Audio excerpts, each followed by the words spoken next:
the RE Source. I'm your hardcore parkour host, Ryan Hills. And I'm your freestyle walking Gary Hawkins. Parkour.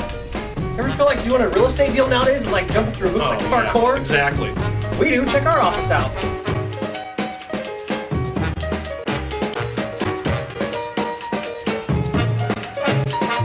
Parkour! Parkour! Thank you. I tell you what, parkour, tough on the back. Not bad for an older guy, huh? Hey, I gotta tell you, we might have some bad news to bring you today, but like we always do, we're gonna bring you the truth, we're gonna tell you what's going on, and I think by the end of this you'll probably be whistling a little Dixie. Yeah, like this.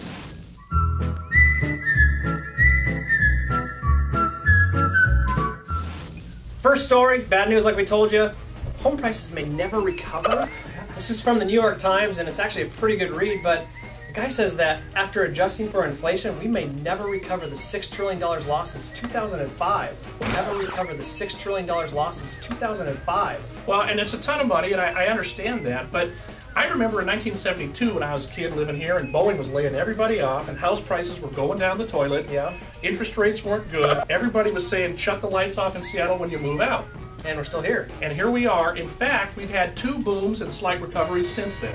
I think what happened is we got away and everybody wanted to like double down on their money on their house, and it's not that. Blackjack. It was never meant to be that. Back right. in Gary's day in the 20s, right? Something like that. It used to be, hey, I got to pay somebody to rent or live somewhere. Why not pay myself? Exactly. And that's what it's back to, guys. You know, typically your home value keeps up with inflation. Not a bad investment because it keeps up with inflation at today's dollars. Again, Ryan, you said it well.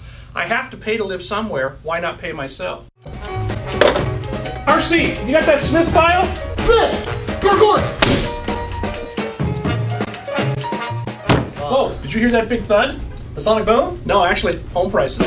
Oh, yes, they were horrible. Yeah, well, things are cyclical, and this is probably a little more bad news. Home prices fell quite a bit. Hey, check out this graph. It's new and existing home sales, and well, and then more bad news, they dropped pretty bad. Yeah, but tell us what you saw. I think this is a great point. Well, if you look here, you see the tax credit, and there's a nice little bump, but if you draw a line from the lows of 2007 and kind of average it out, we're pretty much in line. We're right where we should be about now, based on where it was going. So it kind of appears that the tax credit was smoke and mirrors. I don't know, but it's not looking good. Hey, maybe we've bottomed out, though. Well, it's certainly that, and you know what? All of these things are cyclical. History tells us that. It happens over and over. Hopefully, I think you're right. We're at the bottom of that swing and on our way back up like we were back in 72 and 86 and, 1920, 1910. Anyways, check out the graph, share it on Facebook. It's not the greatest news, but I told you it's going to be rough today.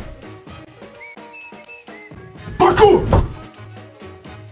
And a segment that Gary loves. Where's the beef? USDA, we've been hitting on the last 3 weeks, and hey, last week we talked about Tammy Trevino, who runs the USDA. Interestingly enough, we got an email the very same day. Look at that, huh? Sounds like the money's going to be available mid-September.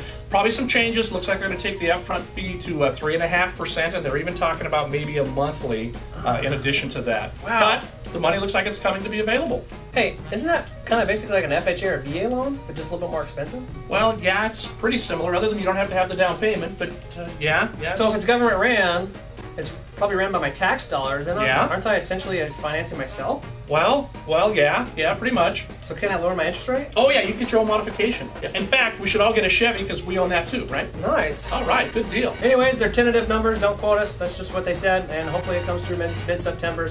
Hey, we're starting to move forward. Maybe you should too.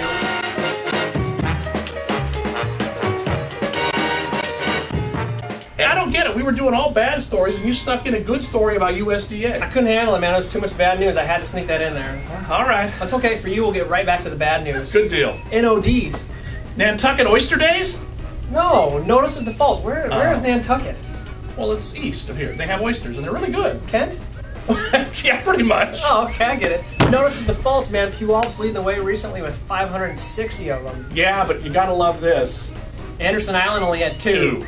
But I think that's only because they have 3 houses. Yeah, okay, that's true. Bonnie Lake, Yeah. 269. Well, that's not great news, but... Hey, we're not going to spin this story for the good. You're going to have to wait till the very end. Okay. Because that's when you get the good stuff. We'll spin it all for a really good cause. All right. So stay tuned for the very end. And we're not going to give you this link because this one's just too depressing.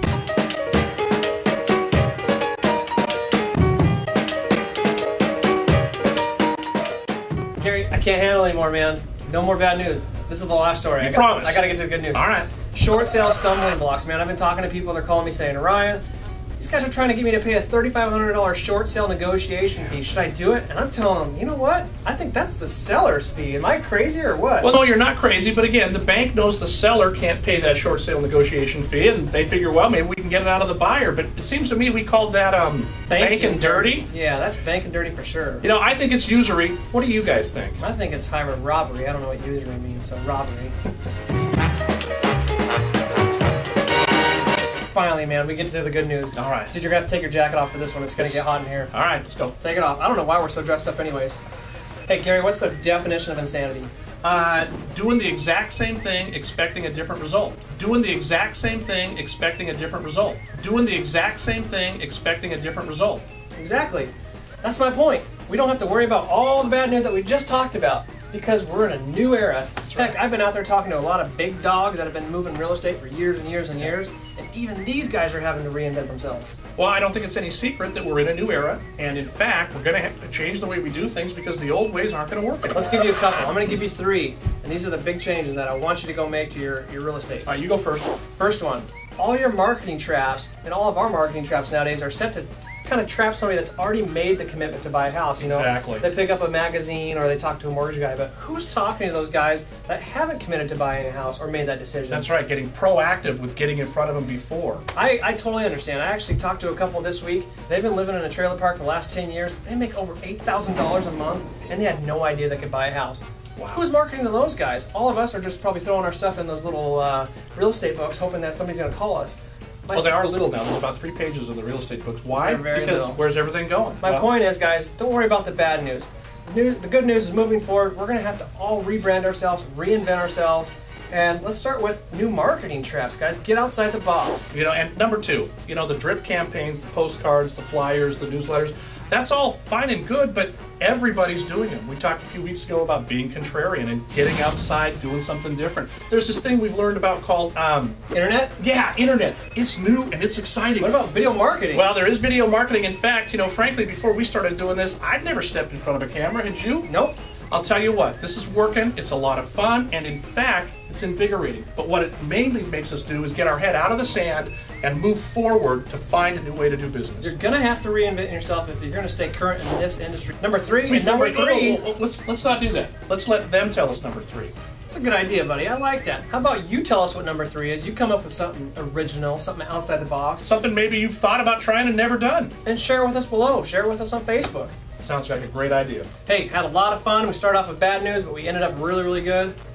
I tell you what, it's not going to get any better until we make it better, and it's all about attitude. Attitude is everything. Hey, I'm Gary the Hawk Hawkinson. I'm Ryan Hills. Let's go do some parkour. Parkour's kind of like navigating the real estate industry right now. Yeah, It's kind of fun. Yeah, it's not for old people, though. Share this, forward it, put it on your Facebook. We'll see you next week. I'm Gary the Hawk Hawkinson. And I'm Hardcore Parkour, Ryan Hills. See you later.